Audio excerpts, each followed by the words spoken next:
우리가 지난주 말씀에 여호수아서 1장 9절 말씀을 좀 명심하고 기도하자 그랬습니다. 따라서 하십니다. 내가 내게 명한 것이 아니냐. 강하고 담대해라. 두려워하지 말며 놀라지 말라. 내가 어디로 가든지 내 하나님 여호와께서 너와 항상 함께 하느니라. 그 요단강 앞에서 요단강을 건너서 해야 될 여러 가지 걱정과 두려움 속에 강을 건너지 못하고 절망해하는 여호수아에게 하나님 주신 말씀이에요.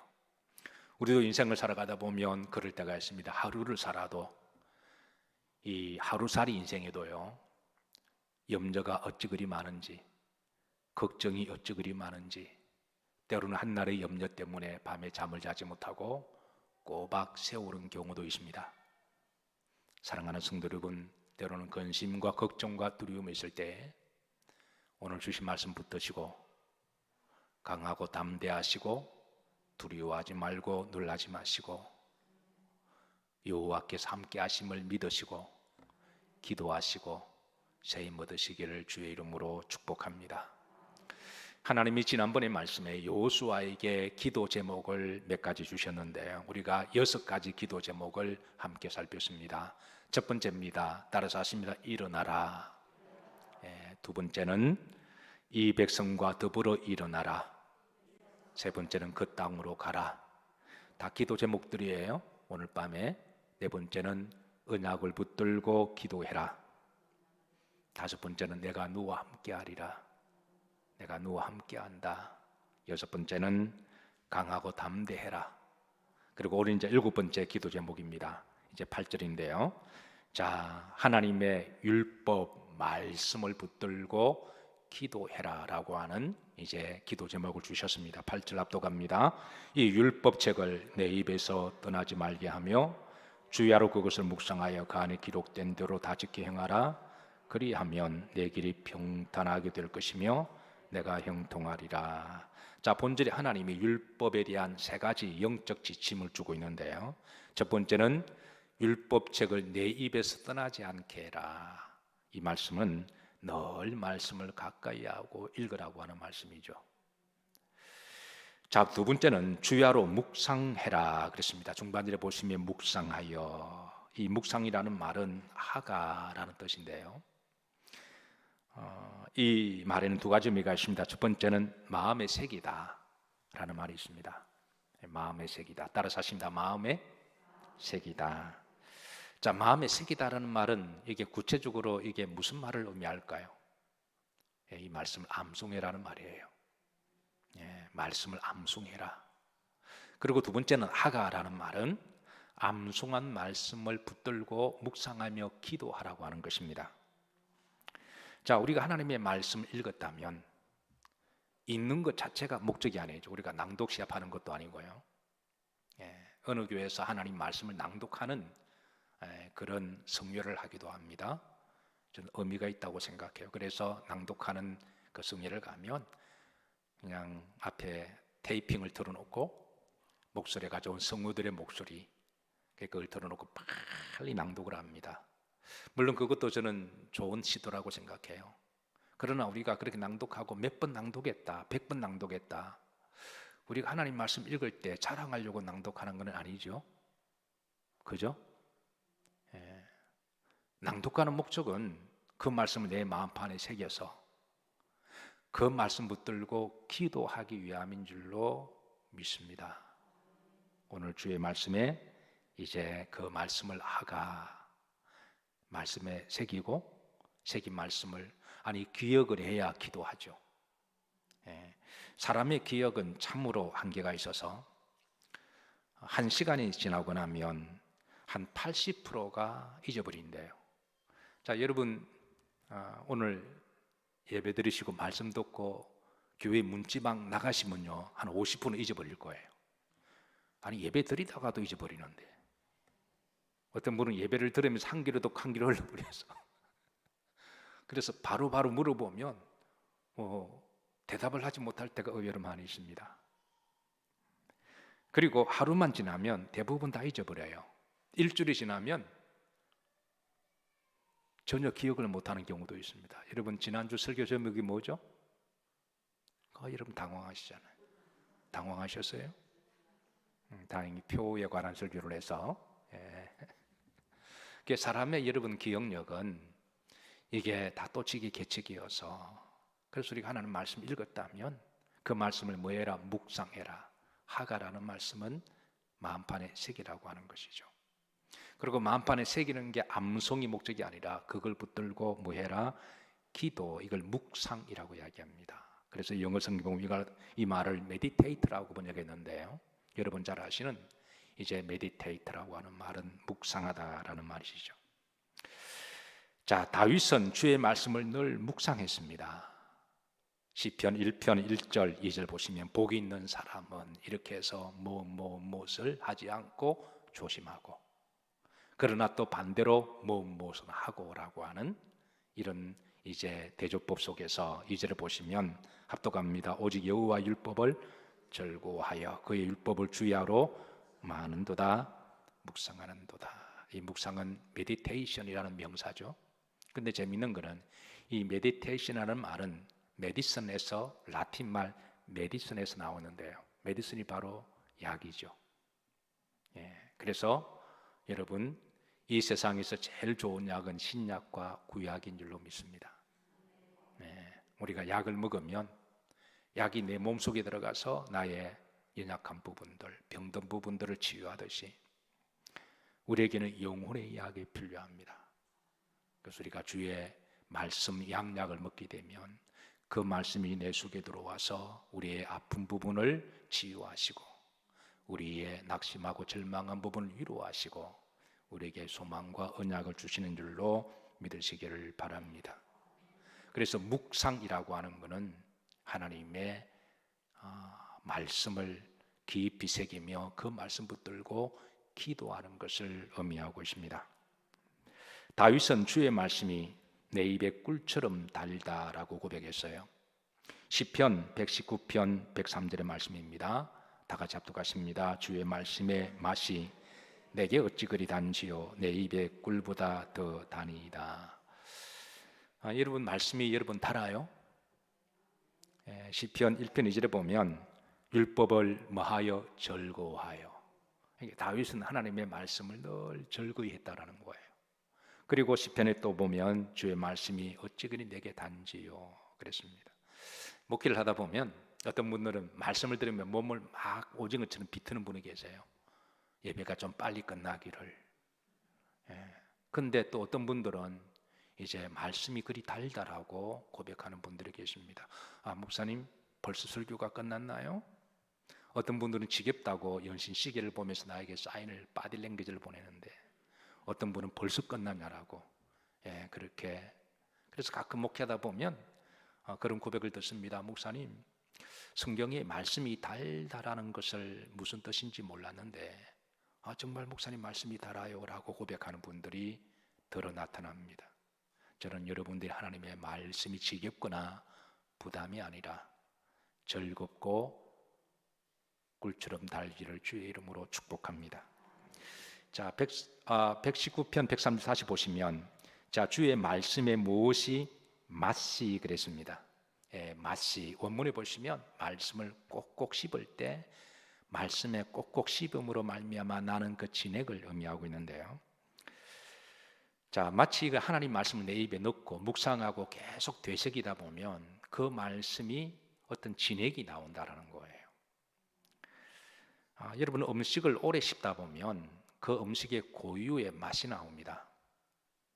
그러나 아무리 맛있는 음식이라고 할지라도 씹지 않고 그냥 삼키게 되면 그 음식이 그냥 목으로 후루룩 넘어가면 그 음식의 깊은 맛을, 고유의 맛을 찾아내지 못하죠.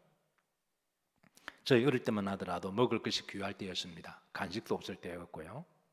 그래서 먹을 것이 없을 때 그때 뭘 씹어 드셨나요? 밀 아니면 쌀이었습니다. 좀 잘 사는 집안은 쌀 한 움큼을 가지고 씹었고 좀 가난한 집안은 밀 한 움큼 가지고 씹었는데요. 여러분 그런 경험 있으시죠? 좀 더 잘 사는 사람은 라면 부스러기. 그 당시 라면을 간식으로 먹는 집안은 그래도 꽤 괜찮은 집안이었어요. 근데 저는 밀을 자주 씹어 먹었습니다. 근데 밀도 맛없는 것처럼 보여도요, 그걸 꼭꼭 씹으면 거기에서 이상한 단맛이 나와요. 하나님의 말씀도 그렇습니다. 하나님의 말씀은요, 어떤 말씀은 한 번 내가 듣고 한 번 이렇게 묵상하면 바로 단맛이 있습니다. 근데 여호와는 나의 목자시니 내게 부족함이 없으리라. 이 말씀 한 번 들으면 은혜가 돼요. 여호와는 선하시고 인자하심이 영원함이로다. 여호와께서 올 한 해 주의 언택으로 관을 세워주시고 주의 길에는 기름방울이 떨어지나이다. 이런 말씀들은 여러분 한 번만 들어도 은혜가 되고 단맛이 나오잖아요. 어떤 말씀은 한 번 들어서 은혜가 되고 단맛이 나는 말씀도 있고요, 또 어떤 말씀은 몇 번 읽거나 암송하다 보면 단맛이 나오기도 해요. 또 그런데 어떤 말씀은요, 어려운 말씀도 있습니다. 그런데 그 어려운 말씀도 계속 암송하고 묵상 기도하다 보면 그 말씀이 어느 순간에 마치 전구의 필라멘트에 불이 팍 들어오는 것처럼 그렇게 팍 들어오게 되면 어떤 영적인 전율이 착 오면서 온몸에 소름 돋는 듯한, 이런 말씀이 이렇게 풀어지구나 라고 하는 그런 또 맛이 있습니다. 그런가 하면 또 어떤 말씀은 고난에 대한 말씀이 있습니다. 근데 이 고난에 대한 말씀도요, 이 말씀도 꼭꼭 씹다 보면 그 고난을 통해서 단맛이 날 때가 있습니다. 의인은 7번 쓰러지더라도 8번째 다시 일어나느니라. 고난이 내게 유익이라. 고난을 통해서 주의 율례를 배우게 되었나이다. 그런데 때로는 참이 신기하기도요, 이제 고난에 대한 말씀도 내가 그 말씀을 붙들고 기도하다 보면 어떤 분은 욥기서를 읽다가 눈물로 읽었다고 그러죠. 어떤 분은 레위기를 읽으시다가 눈물로 레위기를 읽었다는 고백을 듣습니다.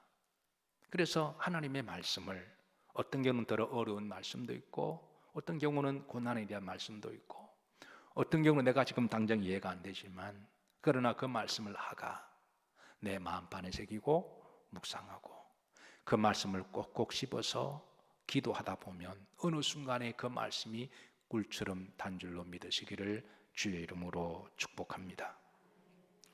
다윗이 하나님의 말씀에 주의 맛이 달다라고 하는 것은 말씀을 꼭꼭 씹어서 주야로 묵상함으로 말미암아 그 말씀이 달게 여겨졌다는 거예요. 하루아침에 한 번 듣고 말이 단 경우는 별로 없습니다. 하나님의 말씀은 살았고 운동력이 있어서 좌우의 날성검보다 예리하여, 말씀이 살았잖아요. 하나님 영이 있으니까 우리 혼과 영과 관절을 찔러 쪼개며 사람의 마음의 생각과 뜻을 감찰하시는 말씀이니, 그래서 그 말씀을 내가 인격과 영을 담아서 꼭꼭 씹고 기도하고 믿음으로 기도하면 그 말씀이 살아서 내 입에서 돌고 내 몸에서 돌아 움직여서 그 말씀이 돌아다니면서 메디테이션이 되고 메디슨이 되고 약이 되고 치유가 되고 언약이 됩니다. 그래서 우리 그리스도인들을 말씀의 사람이라고 말해요. 우리는 말씀과 떠나서는 살 수가 없습니다. 다윗처럼 주의 말씀이 달기를 주의 이름으로 축복합니다. 오늘 8절에 너는 여호와의 말씀을 묵상하여 그랬습니다. 유대인들은 하나님의 말씀을 어린아이들에게 티칭하면서 어떻게 그 말씀을 달게 교육을 시킬까? 그래서 이제 발견한 그 교육법이요, 하나님의 말씀을 읽을 때에 꿀을 바른다고 그러죠. 그래서 하나님 말씀 위에 꿀을 발라서 핥아 먹게 하고, 그래서 어릴 때의 인식이 하나님의 말씀은 달다, 지겹고 어려운 말씀이고 그런 멀리 해야 될 말씀이 아니라 하나님 말씀이 달다, 그렇게 의식을 전환하기 위해서 그래서 꿀을 발라서 혀로 핥게 해서 그래서 말씀에 대한 접근성을, 말씀에 대한 오픈 마인드를 하게 하도록 그렇게 하고 그 말씀을 이제 암송하고 외우도록 해서 그 말씀이 양육이 되게 하시는 방법이죠. 어쨌든 사랑하는 성도 여러분, 하나님의 말씀이 여러분들에게 달기를 주의 이름으로 축복합니다. 자, 이 하가라는 말씀은 또 순종하라라고 하는 뜻이 있는데요. 자, 우리 8절 음절을 보시면 그 안에 기록된 대로 다 뭐해라? 지켜 행하라. 자, 여러분 우리가 이게 이제 점진법으로 영성으로 나아가는 거예요. 말씀을 들었다면 말씀 붙들고 뭐 해야 되는 거죠? 기도하는 거죠. 우리가 성경을 읽었다면 읽는 것 자체가 목적이 아니라 그 말씀 붙들고 기도하는 게 그 다음 단계입니다. 그럼 기도했다면 그 말씀 붙들고 그 다음 단계는 뭘까요? 그거 지키는 거죠. 이걸 바로 우리가 행함이라고 말하기도 하고 또 순종이라고 말을 합니다. 순종이 제사보다 낫다. 이 말은 제사가 필요 없다라는 말이 아니에요. 우리가 제사를 드리는 목적도 우리가 순종하기 위한 거잖아요. 제사가 목적이라면 우리는 율법주의자가 되고 종교주의자가 됩니다. 근데 예배는 열심히 드리는데 하나님 우리에게 예배를 통하여 뭘 해라, 변해라, 성령을 통하여 어떤 우리에게 지침을 주시잖아요. 근데 그걸 행하지 아니하고 그냥 예배 드리는 거로 딱 끝냈다면, 하나님 나는 예배를 드렸으니까 이제 나에게 내가 뭘 하든지 묻지도 마시고 축복해 달라 그러면 하나님을 기복주의적인 잡신으로 만드는 거죠. 그래서 여러분 예배를 드리지 말라는 게 아닙니다. 순종이 제사보다 낫다는 것은 제사의 목적은 순종에 있다는 거예요.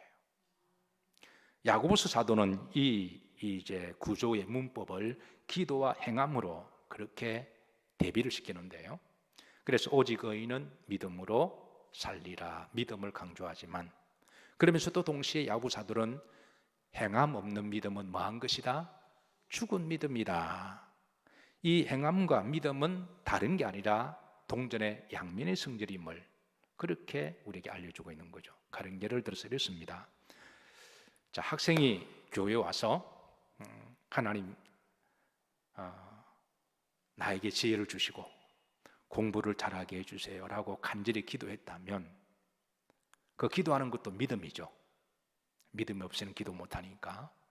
그러면 기도를 열심히 했다면 그 다음 학교나 집에 가서 뭘 해야 돼요? 공부해야 되죠. 그래서 공부하는 거는 내가 기도한 대로 내가 순종하는 겁니다. 그래서 노력하는 것도 믿음입니다. 여러분이 직장에서 다른 사람들보다 이제 더 월등하게 머리가 되고 꼬리가 되지 않고 또 직장이 우리의 선교지잖아요. 직장에서 사람들에게 우리가 인정받고 그래서 예수 믿는 사람을 통하여 우리 그리스도인들이 빛이 되고 소금이 되어서 그게 복음의 통로가 되는 곳이잖아요. 직장은 단순히 돈을 버는 곳이 아니라 내 능력을 인정받는 곳이 아니라 하나님이 나를 보내신 선교지잖아요. 그러면 그곳에서 우리가 두각을 드러내야죠. 남들보다 열심히 해야 되고 또 지혜롭기를 해야 되고 또 성실하게 해야 되고 정직하게 해야 되고 또 남을 섬기면서, 물론 이런 일이 쉽지는 않지만 이런 노력들도 믿음이라는 거예요. 그러니까 교회에 오셔서 하나님 내가 직장에서 내가 사람들보다 더 탁월한 리더십을 발휘하게 해주세요. 이걸 우리가 기도하는 것도 믿음이라면 기도가 끝나고 일터에 가서 열심히 노력하는 것도 믿음이라는 거예요.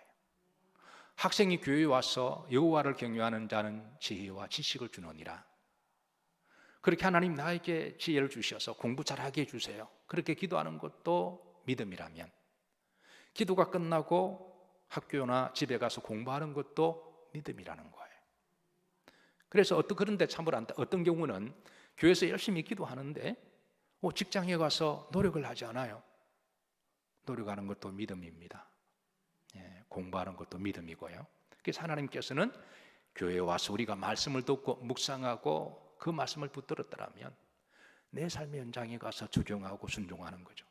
그러면 그 두 가지 믿음을 보시고 하나님은 때가 되면 이제 뿌린 대로 거두게 하시고 열매를 맺게 하신다라는 거예요. 그래서 하나님께서는 이제 그 말씀을 묵상하고 기도했다면 그리고 그 말씀대로 뭐 해라? 행해라, 순종해라, 노력해라, 그렇게 말씀하시는 것이죠. 자, 오늘 이 밤에 이 말씀 붙들고 기도하시길 바랍니다. 열심히 기도하시고 하나님이 나를 보낸 선교주에서도 내가 누구보다도 두각을 드러나게 하옵소서. 열심히 하시기를 주의 이름으로 축복합니다. 자, 그리고 이제 8번째 기도 제목입니다. 자, 좌로나 우로나 치우치지 말라. 자, 이게 7절 말씀인데요. 다 같이 합독합니다. 오직 강하고 극히 담대하여 우로나 좌로나 치우치지 말라 그랬습니다. 자, 좌로나 우로나 치우치지 말라. 성경이 의외로 이 말씀이 많이 나와요. 총 8번이 나옵니다. 일종의 히브리인들의 신앙적 관용 어구인데요, 많이 나와요. 근데 여러분 이 말씀 좋아하시나요? 따라서 이제 좌로나 우로나 치우치지 말라, 이 말씀 좋아하시죠? 네, 또 들어보셨고요. 이 말씀을 유독 좋아하는 사람들이 있습니다. 골퍼들입니다. 골프 치는 사람들이 여호와는 나의 목자시니 나를 푸른 초장으로 인도하시고, 그리고 골프를 칠 때마다 좌우로나 우로나 치우치지 않게 하시고, 골프는 곧바로 나가는 게 제일 중요한 거거든요. 그래서 교회 다니는 사람들이 골프 칠 때 꼭 이 기도합니다. 좌우로나 우로나 치우치지 말게 하시고, 나이샷 뭐 이렇게.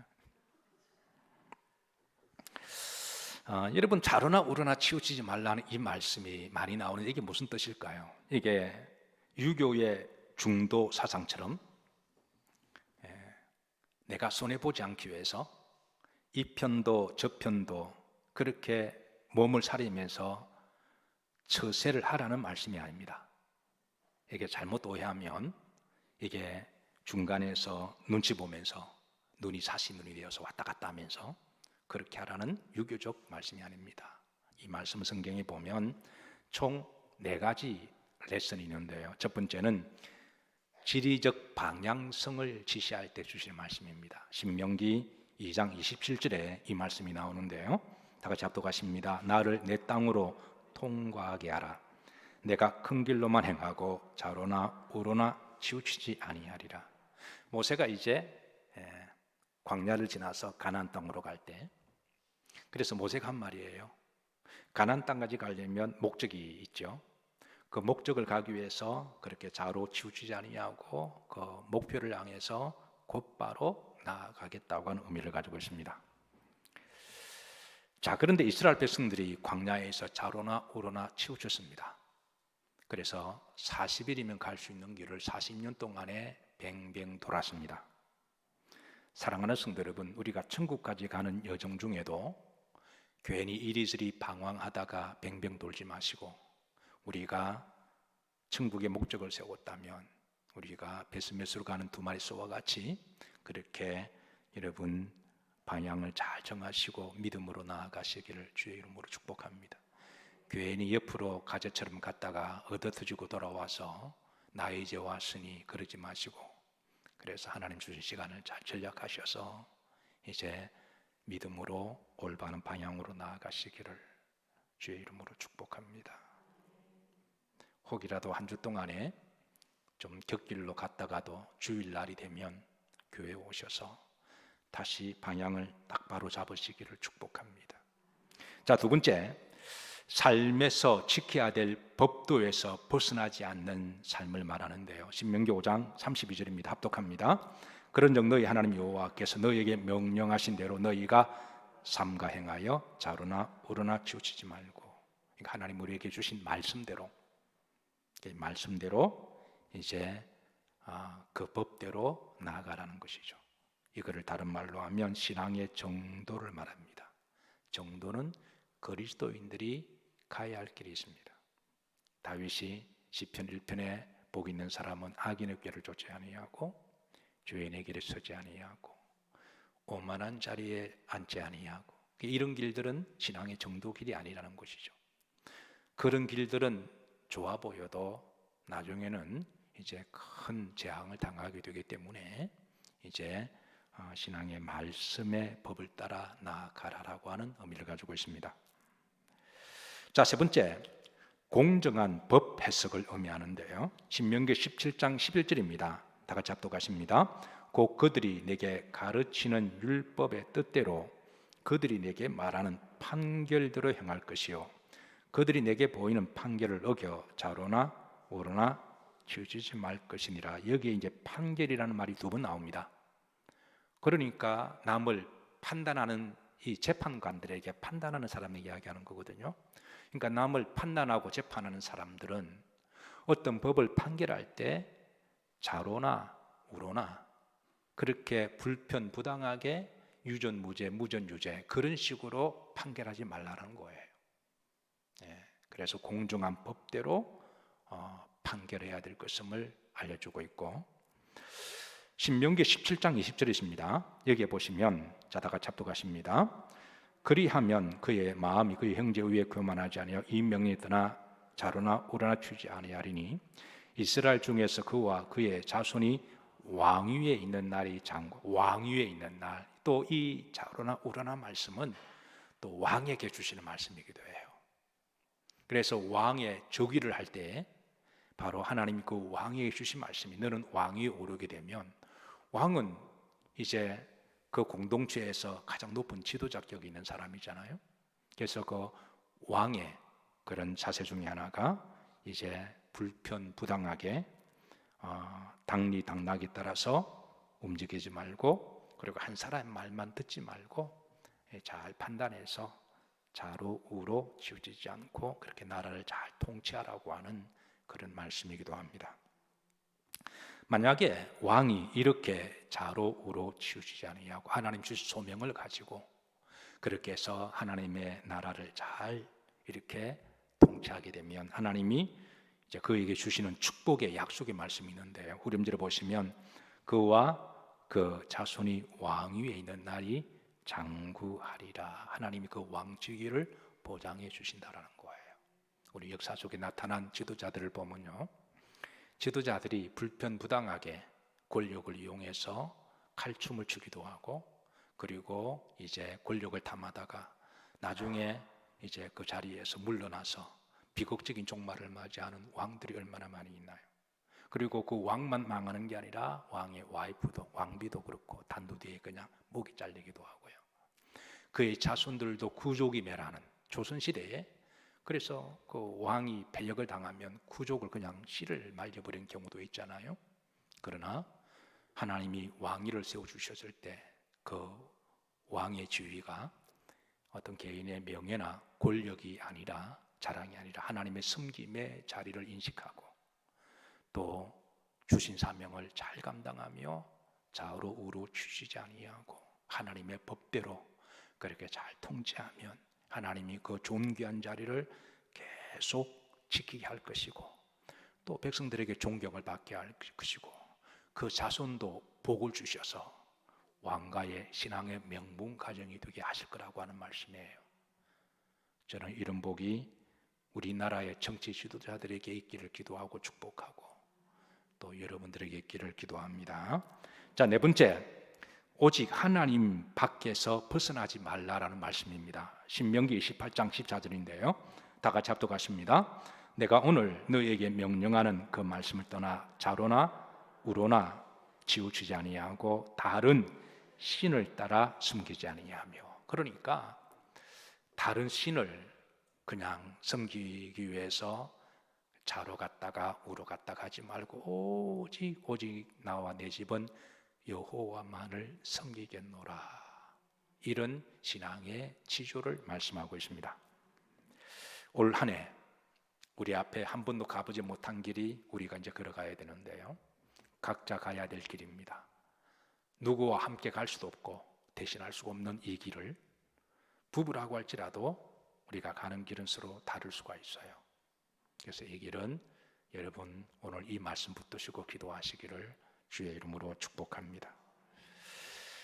성경의 이 말씀을 오늘 여호수아에게도 강조하지만 의외로 많이 나오는 이유는, 이 말은 역으로 말하면 좌로나 우로나 치우치는 사람이 많다는 것일까요? 적다는 것일까요? 어떻게 잘 아시죠? 그것은 곧 우리들의 갈짓자의 모습이기도 합니다. 의외로 많은 사람들은 이제 흔들립니다. 불안해하고요. 그래서 어떤 사람은 신념이 없어서 그 신념이 흔들려서 왔다리 갔다리 하고, 어떤 사람 믿음이 확고하지 못해서 믿음이 흔들려서 부평초처럼 그렇게 바람에 따라 흔들리는 그런 경우도 있습니다. 그래서 하나님은 다시 한번 여호수아에게 흔들거리지 말고 좌로 우로 치우치지 말고 강하고 담대해라. 내가 내게 명한 것이 아니냐. 놀라지 말며 두려워하지 말라. 내가 너와 함께한다. 내가 어디로 가든지 너와 함께할 것이니까 좌로 우로 치우치지 마렴. 이 말씀 붙드시기를 주의 이름으로 축복합니다. 열왕기상 18장 21절 보면 여기에서 이제 하나님과 여러 잡신들 사이에서 왔다리 갔다리 하는 그런 모습을 볼 수가 있는데요. 21절입니다. 이 모습을 본 엘리야가 그 여기에서 왔다리 갔다리 하는 그 백성들을 보고 이렇게 선언합니다. 합독합니다. 엘리야가 모든 백성에 가까이 나가 이르되 너희가 어느 때까지 둘 사이에서 머뭇하리느냐. 여호와가 만일 하나님이면 그를 따르고 바알이 만일 하나님이면 그를 따를지니라 하니 백성이 참 기가 막히죠. 당신은 아합과 이세벨이 대세였습니다. 권력을 쥐고 있으니까 그의 눈밖에 나면 한 칼에 죽을 수가 있어요. 그리고 아합과 이세벨 쪽에 붙는 바알과 아세라 제사장이 합쳐서 850명입니다. 그런데 그에 마주 보는 편에 있는 사람 엘리야 딱 한 사람이 있습니다. 그러니까 1대 850대 1이죠. 누가 보더라도 이 싸움은 사실은 이게 가망이 없는 싸움입니다. 그런데 엘리야가 당당하게 선언합니다. 이 엘리야의 담대함, 그 이스라엘 백성들을 향하여 너희가 언제까지 이 둘 사이에서 머뭇거리면서 간만 보겠느냐.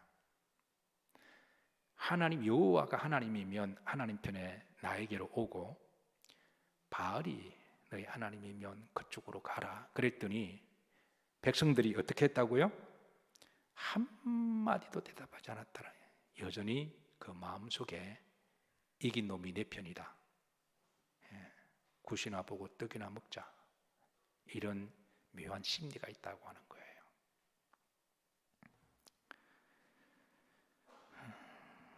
우리가 살아가다 보면 두 사이에서 선택을 하고 결정을 해야 될 때가 있습니다. 그럴 때가 있습니다. 그렇다고 날마다 이런 결정을 요구되어지는 건 아니지만 어느 결정적인 순간에는 그럴 때가 있습니다. 여러분 그럴 때에 오직 여호와께 속하시기를 주의 이름으로 축복합니다. 우리가 언제까지 머뭇거릴 수 없잖아요. 그리고 우리의 인생에 최종적으로 결정을 해야 될 때, 죽음이 내 앞에 왔을 때, 그때에 우리가 지옥이냐 천국이냐 머뭇할 수가 없잖아요. 근데 평소에 잘 선택해야 마지막 때도 선택할 수가 있어요. 여호수아 24장 15절을 봐도 여호수아도 다시 한번 이렇게 이제 선언합니다. 합독합니다. 만일 여호와를 섬기는 것이 너희에게 좋지 않게 보이거든 너희 조상들이 강 저쪽에서 섬기는 신들이든지 또는 너희가 거주하는 땅에 있는 아무리 족속의 신들이든지 너희가 섬길 자를 오늘 택하라. 오직 나와 내 집은 여호와를 섬기겠노라. 오직 나와 내 집은 여호와를 섬기겠다. 여호와께서 좌로 우로 치우치지 말라고 하신 것은 오직 여호와 하나님을 그렇게 바라보고 믿음으로 강하고 담대하게 가야 할 길을 나아가라고 하시는 말씀이죠. 자, 말씀을 정리합니다. 여호수아가 요단강 앞에서 겁이 나기도 하고 두렵기도 하고 낙심되기도 하고 절망하면서 강을 건너야 할까 말아야 할까 이런 절대절명 속에서 하나님께서 여호수아에게 기도 제목을 주십니다. 그리고 여호수아는 그 기도 제목을 붙들고 이제 밤새워 기도했고 그리고 이제 그 다음날 믿음을 가지고 오직 주님과 함께 그 강을 목숨을 걸고 발을 내디딜 때에 하나님의 놀라운 응답과 기적이 일어납니다. 이 밤에 나에게 주신 기도 제목으로 삼으시고 이 기도 붙드시고 기도하는 밤 되시기를 주의 이름으로 축복합니다. 자, 우리